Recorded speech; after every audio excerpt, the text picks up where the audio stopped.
You can find him on myhomeimprovement.com. So you've been family owned and operated for a while. Now your services are available 24 hours a day? 7 days a week, 365 days. You specialize in hydrojetting and video inspection. I know what the video inspection is.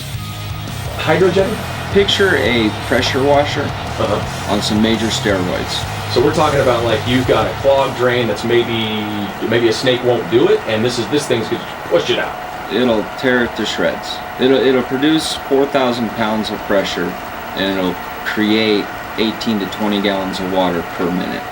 How often do you have to use that system? Yeah. We use it daily. And line location. With the hydrojetting, you can tape a transmitter to the hose, and then we do the same thing. We locate the hose, which tells me where the pipe is. I'm amazed when I talk to either new pros or businesses that I'm not extremely familiar with, how much is involved in plumbing. In plumbing, in electrical, in roofing, they've made such huge advancements. So if you're not in the trades, you don't see all these huge advancements that they have. And this type of equipment that Eric uses is just, it's the new thing. It's the best way to go about fixing problems. My water heater, it's a tankless water heater, and it took, I'd say 10 to 15 minutes this morning to get hot. If those are not maintained, and what I mean, they need to be flushed pretty regularly, because it's basically a miniature boiler.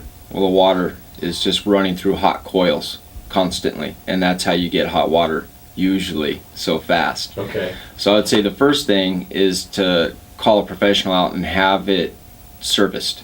The second thing is the location of a tankless heater. A lot of times they can be put outside, and they don't need any shed, no blankets, no nothing. You with a tankless, you might have more of a flushing issue, or the thermostat.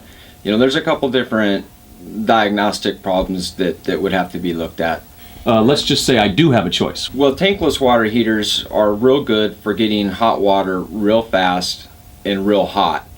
One of the complaints with tankless heaters is the demand. When you have multiple bathrooms and multiple fixtures, the hot water has a hard time being spread.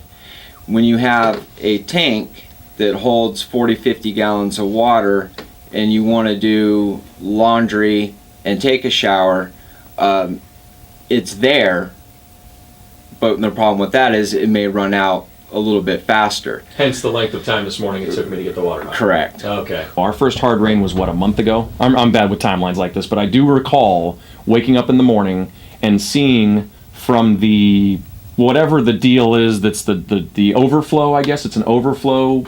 Dana, help me here. A clean out. A clean out in the garage, which, by the way, I've never noticed in my life before I moved into this house. I'm told they're there, though. But it's in the center of the garage. And there was a puddle 2 feet by maybe 4 feet after it rained. The problem is we live in San Diego, and no one ever thinks about their area drains until it rains. And since we don't get rain that often, when it does rain, everyone's got issues. And that's the drain that is for your rain and the groundwater. And it usually will exit out to the street. In the curb, you'll see a little hole that's cored in the curb, and that's where your water is supposed to go. And when you get a rain like that, the drain isn't used to a significant amount of water at one time, and it just can't keep up with it. So your only option at that point really is to get a professional out there and try getting it cleared. And that's a perfect instance where jetting would come into play.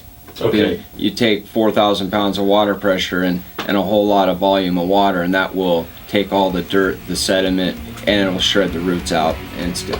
You can find Eric Peterson along with other pros from Quality Rooter and Plumbing. Eric Peterson on myhomeimprovement.com. That's myhomeimprovement.com. Eric, thank you so much. You're going to stick around.